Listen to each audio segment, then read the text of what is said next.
24 दिसंबर 1945 की रात करीब 1:30 बजे अमेरिका के वेस्ट वर्जीनिया राज्य के फेटविल में स्थित सोडर परिवार के घर में आग लग गई।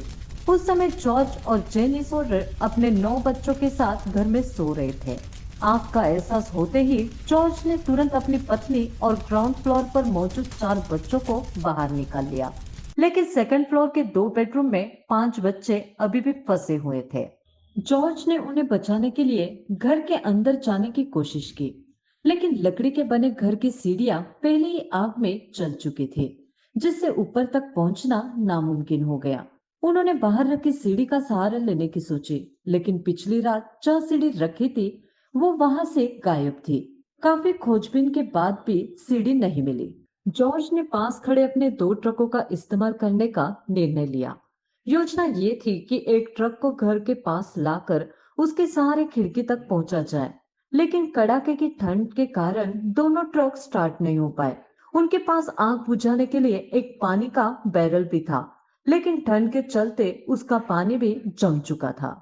आखिरकार जॉर्ज ने घर की दीवार पर चढ़ने और खिड़की तोड़ने की कोशिश की, लेकिन नाकाम रहे। इस प्रक्रिया में उनके हाथ पर चोट भी लग गई। इस बीच 19 ईयर की उनकी बेटी मरियन पड़ोसी के घर भागकर फायर ब्रिगेड को कॉल करने की कोशिश करती है। दुर्भाग्यवश कॉल रिसीव नहीं होती। एक अन्य पड़ोसी भी कॉल करने की कोशिश करता है, लेकिन उसे भी कोई जवाब नहीं मिलता। आखिरकार वो अपनी कार से सीधे फायर डिपार्टमेंट जाकर मदद मांगता है। फायर ब्रिगेड सुबह 8 बजे मौके पर पहुंची, जबकि आग लगने की जगह से उनका ऑफिस सिर्फ 4 किलोमीटर दूर था। देरी के पीछे कई कारण थे। उस समय द्वितीय विश्व युद्ध के खत्म होने के कुछ ही महीने हुए थे और अधिकांश वर्कफोर्स आराम मोड में थी। इसके अलावा क्रिसमस ईव की रात थी। उस समय फायर डिपार्टमेंट के पास आधुनिक उपकरण या अलार्म सिस्टम नहीं थे। जब कोई कॉल करता था तो एक व्यक्ति कॉल रिसीव कर मैन्युअल रूप से स्टाफ को इकट्ठा करता था। Fire chief H J Morris ने बाद में कहा कि वो ड्यूटी पर थे, लेकिन उन्हें फायर ट्रक चलाना नहीं आता था, जिससे वो मौके पर नहीं पहुंच सके। चाहे वजह कुछ भी हो, लेकिन जब तक फायर ब्रिगेड पहुंची तब तक सोडर परिवार का घर राख में तब्दील हो चुका था। आग के बाद राख के ढेर में 5 बच्चों की लाशें खोजी गई, लेकिन वहां कुछ भी नहीं मिला। एफ जे मॉरिस का मानना था कि लाशें आग में पूरी तरह जलकर राख हो गई होगी, लेकिन इस घटना ने कई सवाल खड़े कर दिए। जॉर्ज सोडर का कहना था कि उन्होंने कई बार ऊपर फंसे बच्चों को आवाज लगाई, लेकिन उन्हें कोई जवाब नहीं मिला। एक इंटरव्यू में मरियन ने भी कहा कि उन्होंने ऊपर की खिड़की से किसी बच्चे को झांकते हुए नहीं देखा। ये तभी मुमकिन है जब बच्चे पहले ही बेहोश हो चुके हो या फिर कमरे में कोई था ही नहीं। सबसे बड़ा सवाल ये है कि आग की शुरुआत नीचे के फ्लोर पर हुई, जहां टेलीफोन लाइन और फ्यूज बॉक्स थे। फिर यह कैसे संभव है कि ऊपर के फ्लोर पर सो रहे बच्चे नीचे के आग से बेहोश हो गए, जबकि नीचे मौजूद लोग सुरक्षित बाहर निकल गए। आगे देखेंगे कि बच्चे कहाँ थे, क्या सच में वो आग में जल गए।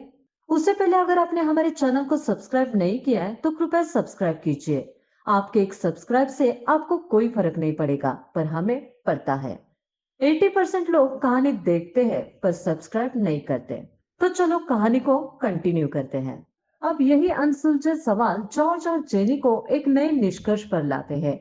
उन्हें यकीन होने लगता है कि उनके बच्चे आग में नहीं मरे थे, बल्कि उन्हें अगवा कर लिया गया था। उनका मानना था कि ये आग सिर्फ किडनैपिंग को कवर करने के लिए लगाई गई थी। इस दावे के समर्थन में कुछ सबूत भी सामने आए। पुलिस जांच में आग की वजह फॉल्टी वायरिंग को बताया गया, लेकिन सोडर परिवार का कहना था कि उन्होंने कुछ समय पहले वायरिंग की पूरी तरह जांच करवाई थी और उस दौरान किसी भी खराबी का संकेत नहीं मिला था। बाद में हुई जांच में भी फॉल्टी वायरिंग का कोई प्रमाण नहीं मिला। तो सवाल ये उठता है कि क्या सच में सोडर बच्चों का अपहरण किया गया था? इस सवाल का उत्तर जानने के लिए हमें सोडर परिवार के इतिहास पर नजर डालनी होगी। सोडर परिवार के मुखिया जॉर्ज का असली नाम जॉर्जियो सोडू था और उनका जन्म इटली में हुआ था। 13 ईयर की उम्र में वो अपने बड़े भाई के साथ इटली छोड़कर अमेरिका आ गए थे। जॉर्ज इस विषय पर कभी बात करना पसंद नहीं करते थे, जिससे यह संदेह होता है कि शायद वो किसी अपराध या अवैध गतिविधि में शामिल रहे हो। और सजा के डर से अमेरिका आए हो। अमेरिका आने के बाद जॉर्ज ने रेल रोड कंस्ट्रक्शन में काम शुरू किया। फिर कुछ समय बाद वेस्ट वर्जीनिया के स्मिथर्स नाम की जगह पर ड्राइविंग का काम करने लगे। अंत उन्होंने अपनी ट्रकिंग कंपनी शुरू की, जो काफी सफल रही। स्मिथर्स में ही उनकी मुलाकात चैनी से हुई, जिनका परिवार भी इटली से आया था। दोनों ने 1922 में शादी कर ली और कुछ समय बाद फेटविल में बस गए। यह इलाका इटली से आए प्रवासियों की बड़ी आबादी का घर था। जॉर्ज सोडर अपनी राजनीतिक सोच के लिए जाने जाते थे। वो इटली के तानाशाह बेनिटो मुसोलिनी के कड़े विरोधी थे। उनके विचार कुछ लोगों को पसंद आते थे, लेकिन कईयों से उनकी बहस भी हो जाती थी।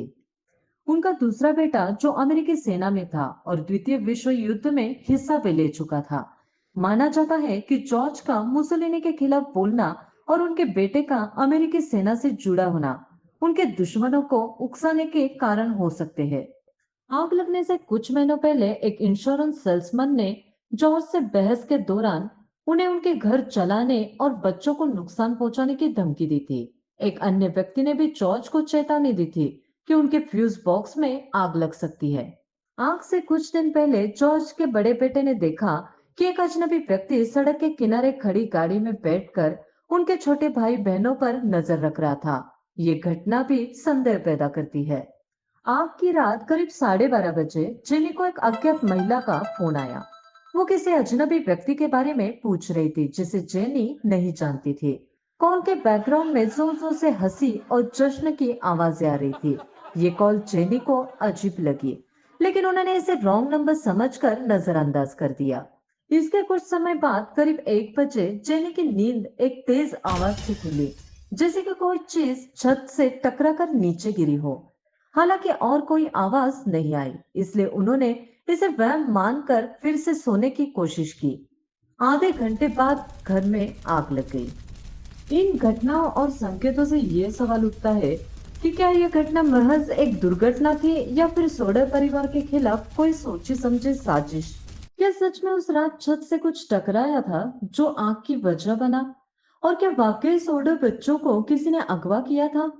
इस घटना के कुछ दिनों बाद जब जॉर्ज और जेनी अपनी छोटी बेटी सिल्विया के साथ उस जगह पर गए, तो सिल्विया ने राख के ढेर में एक रबर जैसा हार्ड ऑब्जेक्ट ढूंढा।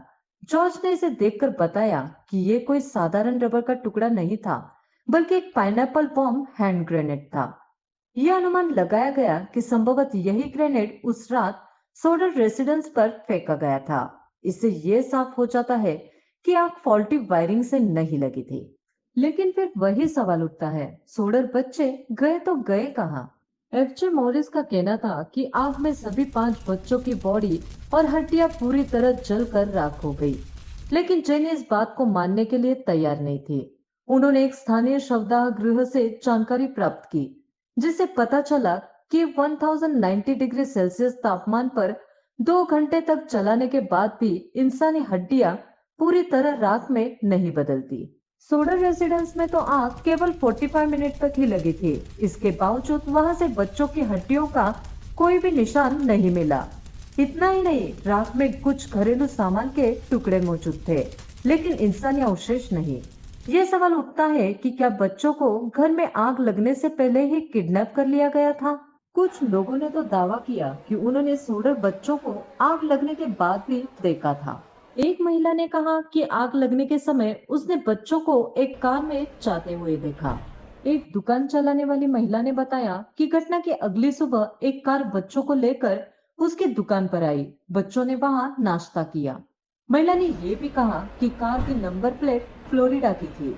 एक होटल की महिला कर्मचारी ने बताया कि उसने बच्चों को 2 पुरुषों और 2 महिलाओं के साथ होटल में देखा। वो सभी इटालियन मूल के लग रहे थे। महिला ने बच्चों से बात करने की कोशिश की, लेकिन एक आदमी ने गुस्से में उसे मना कर दिया।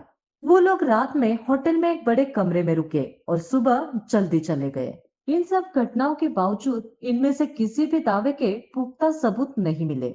1947 में जब जॉर्ज और जेनी को कोई उम्मीद नजर नहीं आई, तो उन्होंने एफबीआई के डायरेक्टर जे एडगर हूवर को पत्र लिखकर मदद मांगी। हूवर ने जवाब में कहा कि वो उनकी मदद करना चाहते हैं, लेकिन ये मामला उनकी जुरिस्डिक्शन में नहीं आता। उन्होंने स्थानीय अधिकारियों को मदद की पेशकश की, लेकिन फेटविल की पुलिस और फायर डिपार्टमेंट ने ये सहायता ठुकरा दी। जब सरकारी एजेंसियों ने कोई कदम नहीं उठाया, तो जॉर्ज और जेनी ने खुद से इस मामले की जांच शुरू की। उन्होंने सीसी टिंसली नाम के एक प्राइवेट इन्वेस्टिगेटर को हायर किया। सीसी टिंसली ने जांच के दौरान एक बड़ा खुलासा किया। उन्होंने पाया कि जो टीम सोडर रेसिडेंस में आग का कारण फॉल्टी वायरिंग बता रही थी, उसमें जॉर्ज का एक दुश्मन शामिल था। ये वही इंश्योरेंस सेल्समैन था जिसने जॉर्ज को उनके घर को जलाने और बच्चों को नुकसान पहुंचाने की धमकी दी थी। लेकिन सवाल ये है कि क्या उस सेल्समैन के खिलाफ कोई कार्रवाई हुई? और अगर वो इस घटना में शामिल था, तो क्या वो बच्चों के किडनैपिंग का भी जिम्मेदार था? इस मामले का क्या सच था?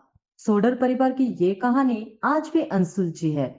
क्या बच्चों को किडनैप किया गया था या फिर ये सब महज अफवाहें थी? सच्चाई जो भी हो, ये मामला आज भी लोगों को रहस्य और साजिश की दुनिया में झांकने पर मजबूर करता है।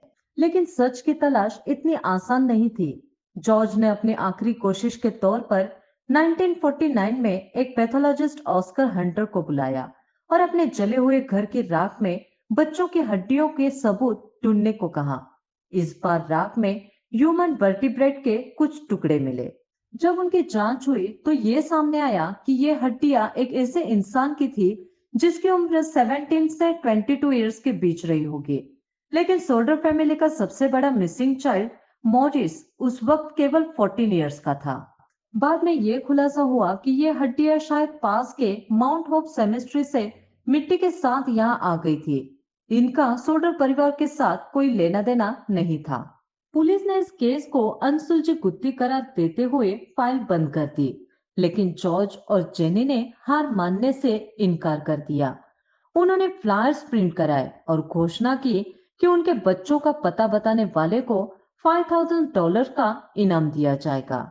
1952 में चले हुए घर की जगह पर उन्होंने एक बड़ा सा बिलबोर्ड लगाया, जिस पर बच्चों की तस्वीरें और उनकी पूरी कहानी लिखी गई थी। सोडर कपल ने अपनी पूरी जिंदगी अपने बच्चों को ढूंढने में लगा दी, लेकिन उनकी कोशिशें नाकाम रही। 1969 में जॉर्ज का निधन हो गया और 1989 में जेनी भी दुनिया छोड़कर चली गई। इसके बाद ही उस बिलबोर्ड को हटाया गया। आज भी ये मामला एक अनसुलझी रहस्य बना हुआ है। क्या आपको लगता है कि सोडर बच्चे उस रात घर में मौजूद थे या फिर ये किसी बड़ी साजिश का हिस्सा था? अपनी राय हमें नीचे कमेंट सेक्शन में जरूर बताइए। अगर आप हमारे चैनल पर नए हैं तो सब्सक्राइब करना ना भूलें और नोटिफिकेशन ऑन कर लें।